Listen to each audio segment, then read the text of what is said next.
Hello friends, welcome to my YouTube channel exam target 24। कैसे आप सभी? आई होप आप शानदार होंगे और आपकी तैयारी बिल्कुल शानदार तरीके से चल रही होगी। स्वागत है आपका एक बार फिर से इस सेशन में, जो कि है TGT PGT even LT grade के लिए भूगोल की प्रैक्टिस सेट, जो कि रोज़ सुबह 10 बजे होती है। तो चलिए शुरुआत करते हैं आज के इस महत्वपूर्ण सेशन की, और हम उम्मीद करते हैं कि आपकी तैयारी बिल्कुल भी एक धारदार तरीके से चल रही होगी। चलिए देखते हैं। डीजल लोकोमोटिव वर्क्स एक उत्पादन इकाई जिसका स्वामित्व भारतीय रेल के पास है, ये कहाँ पर स्थित है? पेरम्बूर, कपूरथला, जमशेदपुर या फिर वाराणसी में? तो डीजल लोकोमोटिव वर्क्स ये स्थित है आपके कहाँ पे? यह है वाराणसी में। ऑप्शन नंबर डी करेक्ट हो जाएगा। और यहाँ ये क्या है? ये भारतीय रेल का एक स्वामित्व है, तो ऑप्शन नंबर डी करेक्ट हो जाएगा। निम्नलिखित में से कौन सी मानचित्रण तकनीक रेखांकित क्षेत्रों को दर्शाने के लिए विभिन्न रंगों का प्रयोग करने हेतु सही है?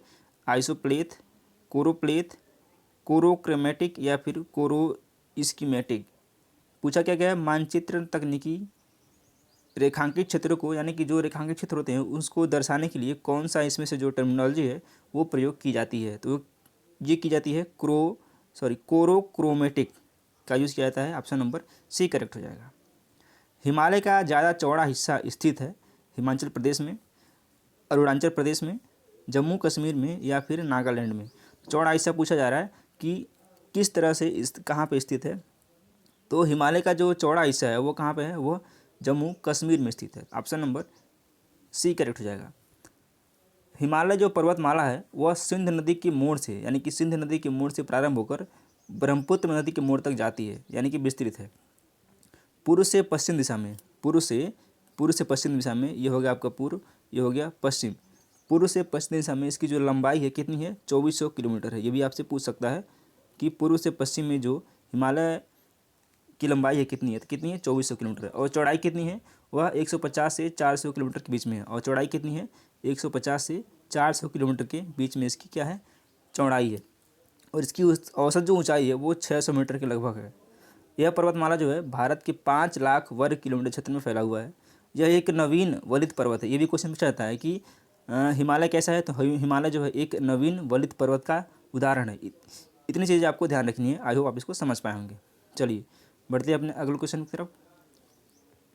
निम्नलिखित में से किस लेखक ने अंतरिक्ष अर्थव्यवस्था में आइसोडेपेंस की संकल्पना की शुरुआत की? आइसोडेपेंस की संकल्पना की शुरुआत किसने की थी?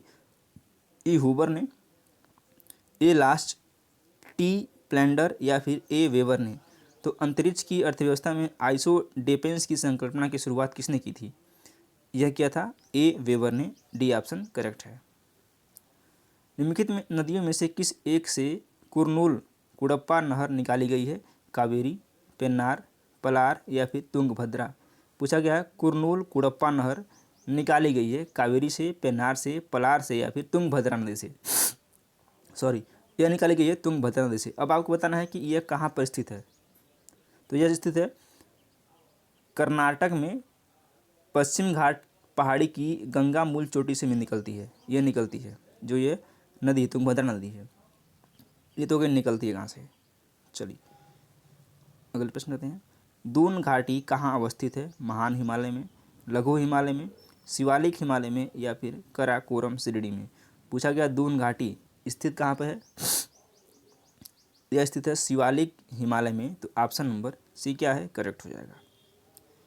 निम्नलिखित में कौन सी नदी हिमालय से परे की नदी है? यानी कि हिमालय से परे है, हिमालय से अलग है। गंगा, यमुना, सतलुज या फिर रावी?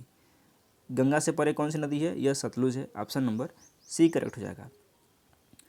यह सतलुज या शतुद्री नदी कैलाश पर्वत के दक्षिणी ढालों पर मानसरोवर झील के निकट 4555 मीटर की ऊंचाई पर स्थित राक्षस या फिर राकस ताल से निकलती है। कहाँ से निकलती है? राक्षस या फिर राकस ताल से निकलती है। ठीक है। तिब्बत में यह नदी बहुत सकरे भाग में बहती है। और भारत में यह नदी 1050 किलोमीटर लंबी है। भारत में कितनी लंबी है? 1050 किलोमीटर। ये लंबाई भी पूछ सकता है आपसे। तो भारत में इसकी लंबाई कितनी है? 1050 किलोमीटर इसकी लंबाई है भारत में। ठीक है। चलिए ऑप्शन नंबर सी करेक्ट है। अगले क्वेश्चन पे आते हैं। केला जो एक उच्च उत्पादकता की स्टार्च युक्त सदाबहार उपज है, कहाँ उगाई जाती है? उच्च भूमि उष्णकटिबंध में, शुष्क एवं अर्धशुष्क उष्णकटिबंधीय क्षेत्र में, निम्न भूमि आर्द्र उष्णकटिबंध में या फिर भूमध्य सागरीय मौसम में। केला की जो कृषि है या फिर केला की खेती है किस तरह के मौसम में या फिर भूमि में की जाती है? यह किया जाता है निम्न भूमि आर्द्र उष्णकटिबंध में। तो सी ऑप्शन क्या हो जाएगा? करेक्ट हो जाएगा। निम्नलिखित में से कौन सा सही सुमेलित नहीं है? नहीं, ये पूछा गया है कौन सा सही सुमेलित नहीं है, ये पूछा गया आपसे। आइए देखते हैं। डुलूथ सुपीरियर झील, डेट्राइट ह्यूरॉन झील, शिकागो मिशिगन झील, ओटावा अंटारियो झील। सुमेलित पूछा गया, कौन सा सुमेलित नहीं है? तो डेट्राइट जो है नगर है वो ह्यूरॉन झील के किनारे नहीं है। ये सारे क्या हैं? नगर हैं। ये सारे नगर हैं और ये सारे झील हैं। सुपीरियर झील, ह्यूरॉन, मिशिगन। तो जो डेट्राइट है ये ह्यूरॉन झील के किनारे स्थित नहीं है, यही वाला क्या है? करेक्ट हो जाएगा।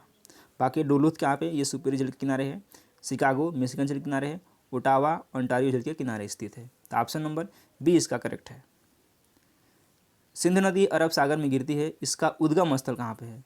गंगोत्री हिमानी, गढ़वाल हिमानी, कैलाश हिमानी या फिर सियाचिन हिमानी।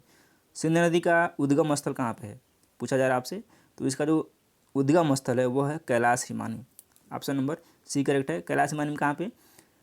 तो तिब्बत के मानसरोवर झील में। कहाँ पे? तिब्बत के मानसरोवर झील में इसके यहाँ से उसकी उत्पत्ति होती है, मानसरोवर झील से। ये भी आपसे पूछा जा सकता है। अगला प्रश्न लेते हैं।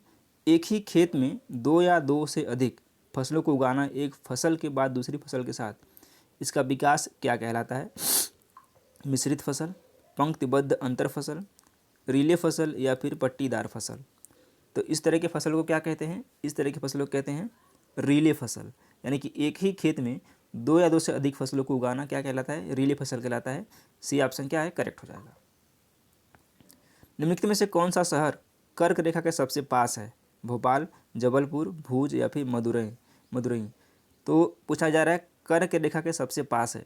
ये क्वेश्चन एक और बनता है कि कर्क रेखा पर स्थित राज्य कितने हैं? तो कितने राज्य हैं? 8 राज्य हैं। ये तो अलग क्वेश्चन हो गया। इसमें पूछा जा रहा है कि कर्क रेखा के सबसे पास में स्थित शहर कौन सा है? कौन सा है? यह है जबलपुर। और जबलपुर कहाँ पे किसका शहर है? किस स्टेट का शहर है? जबलपुर मध्य प्रदेश में है। तो ऑप्शन नंबर बी करेक्ट हो जाएगा। चलिए आगे देखते हैं।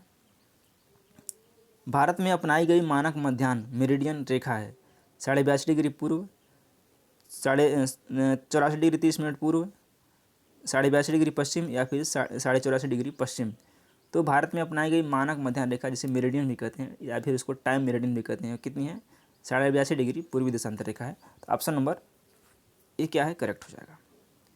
कोरोमंडल तट में स्थित है कर्नाटक, तमिलनाडु, आंध्र प्रदेश और उड़ीसा। तो एक तट है जो कोरोमंडल तट है वो कौन सा है? उसमें कौन सा स्थित है? कर्नाटक, तमिलनाडु, आंध्र प्रदेश या फिर उड़ीसा। तो यह स्थित है कौन सा? तमिलनाडु। तमिलनाडु कहाँ पे है? यहाँ पे है और ये कोरोमंडल तट में स्थित है। भारत में कर्क रेखा कितने राज्यों से होकर गुजरती है? 9 राज्य, 8 राज्य, 7 राज्य या फिर 10 राज्य। तो आपको भली बात पता है 8 राज्य है। ये राज्य कौन कौन से हैं? गुजरात है, गुजरात के बाद राजस्थान है, गुजरात, राजस्थान, मध्य प्रदेश, गुजरात, राजस्थान, मध्य प्रदेश, छत्तीसगढ़, झारखंड, छत्तीसगढ़ है, झारखंड है, उसके बाद पश्चिम बंगाल है, ठीक है, पश्चिम बंगाल, फिर त्रिपुरा है, फिर मिजोरम है। तो गुजरात, राजस्थान, मध्य प्रदेश, छत्तीसगढ़, झारखंड, पश्चिम बंगाल, त्रिपुरा, मिजोरम। 1 2 3 4 5 6 7 और 8 ये है क्या है? ये 8 राज्य हैं जो कि कर्क रेखा पर स्थित हैं। तो इस तरह से ऑप्शन नंबर 20 का क्या है? सही है। टालमी के मानचित्र में प्रयुक्त धूले तथा प्रसोम स्थान स्थित थे। विश्व के सुदूरतम उत्तर दक्षिणी स्थान, विश्व के सुदूरतम पूर्व पश्चिम स्थान, विश्व के मध्य में या फिर भूमध्य रेखा पर।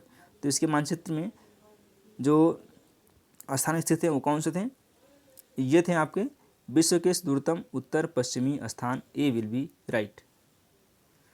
निम्नलिखित में से कौन सा सही सुमेलित नहीं है? शिकागो, मिशिगन झील, डुलूथ, सुपीरियर झील, टोरंटो, ह्यूरॉन झील, बुफरेलो, इरी झील। अभी हमने इसी तरह का एक क्वेश्चन ऊपर भी किया है, इसके पहले भी, वो अलग था, ये अलग है।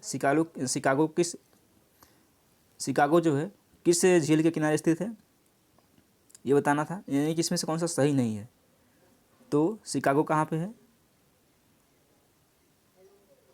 शिकागो मिशिगन झील के किनारे स्थित है, बिल्कुल सही है। डुलूथ, सुपीरियर झील अभी हमने ऊपर देखा हुआ है। टोरंटो ये गलत है। और बुफरेलो, इरी झील। तो टोरंटो किसके किनारे स्थित है? ये ओंटारियो झील के किनारे स्थित है। टोरंटो ओंटारियो झील के किनारे स्थित है। तो ऑप्शन नंबर सी इसका क्या है? करेक्ट है। किस ग्रह पर कोई उपग्रह नहीं है? मंगल, अरुण, शुक्र, वरुण। तो मंगल के उपग्रह कितने हैं? अरुण के, शुक्र के या फिर वरुण के। किसका कोई उपग्रह नहीं है? तो शुक्र का कोई उपग्रह नहीं है, वरुण का भी है, अरुण का भी है और मंगल का भी है। आपको कमेंट बॉक्स में कमेंट करना है कि फोबोस और डिमोस किसके उपग्रह हैं? कौन कौन से? एक फोबोस है और एक डिमोस है। यह दोनों उपग्रह किस ग्रह के हैं? कमेंट बॉक्स में कमेंट करिए। निम्नलिखित में से सर्वप्रथम किसने मापक पर विश्व मानचित्र की रचना का प्रयास किया था?